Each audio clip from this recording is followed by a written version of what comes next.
Hi everyone, hope this finds you well. So in an effort to try and be prepared in the event that the school should have to close for some reason, myself and EdTech have put together some training resources, some tutorials, and some videos that hopefully will help you be successful in the virtual school arena. Remember, ISB is not an online school, so this is by no means a push to make sure that all of your curriculum gets online. We actually know that's not possible. We do know you will have to cut down or taper a little bit of your curriculum to make sure that it gets done. We want you to take care of you just as much as we want you to take care of the kids and ensure that learning continues. So be very thoughtful about the process. Then I'm going to talk to you a little bit about the 5 elements that are critical to a successful virtual classroom. Content delivery. Content delivery is basically what tool are you using to deliver the typical content. Think in essence of the paper or packet or book that you would typically hand a student in a classroom. That can be done through a virtual tool. Haiku is a good example of that, as is Google Sites. Both of those tools provide you the opportunity to place content, links, media of all different sorts in a place where students can get to it. I highly suggest that you use a tool like this, as it makes sure that all of the things that you would typically give a student are accessible to them anywhere they can get an internet connection. A key thing here is to avoid the amount of downloading that a student has to do. With the bandwidth in Thailand being the way it is, it's highly likely that larger sized files will not download just because of the size and the bandwidth constrictions. So be cautious of that. If you can embed something, embed something. If you can make it live, like a Google Doc where they can work together and collaborate together, that would be great. Just remember, content delivery is a critical element to a successful virtual classroom.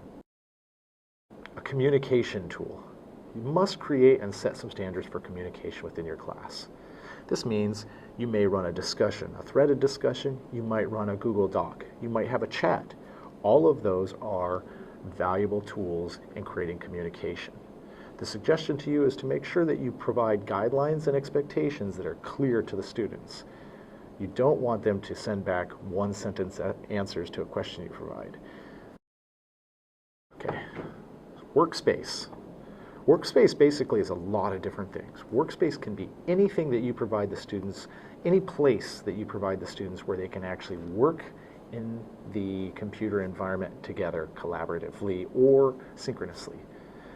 Specifically, we would be talking about things like a Haiku wiki, where students can upload all forms of media together and use it and comment on each other's topics.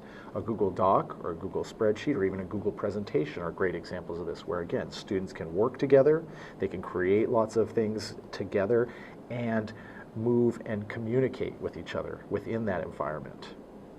Last couple of things would be some outside suggestions for you math teachers and science teachers. Online whiteboard is a really good example, where you can provide a problem and a student can complete that problem by actually writing on their trackpad, using it as if it was a whiteboard in the ether. It's a great way to work online with kids live and in that setting. You can also have them do that, screenshot it, and then send it to you. So online whiteboard is another good example. And finally, Padlet is another tool that we suggest, as it provides an open kind of space for kids to communicate, to take brain breaks, to give possible questions and answers, or to just have a brainstorming session. Padlet is a great tool for that. And you can share that out, you can PDF that, you can keep that at the end. It's a great tool to use. Dropbox. Dropbox is not the application Dropbox. Dropbox means it's a place where you can exchange assignments and assessments with students. Simply put, it's a file where everyone has access. You want to make sure that you limit access so that people cannot pull other people's files out.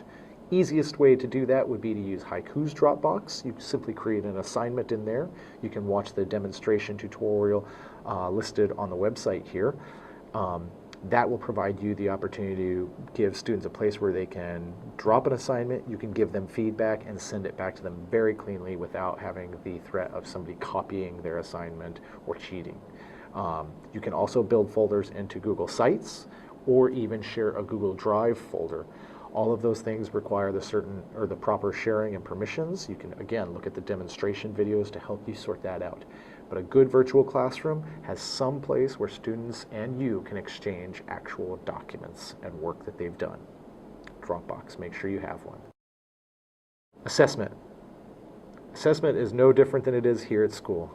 You are seeking to provide feedback to a student and assess how they are performing. With that being said, it's a little different to do online. Haiku has a built-in assessment tool where you can actually build tests and quizzes. It does take some time. However, it will grade it for you. That's one option.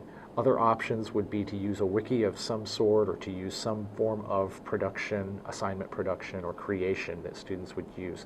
Luckily, it's all up to you.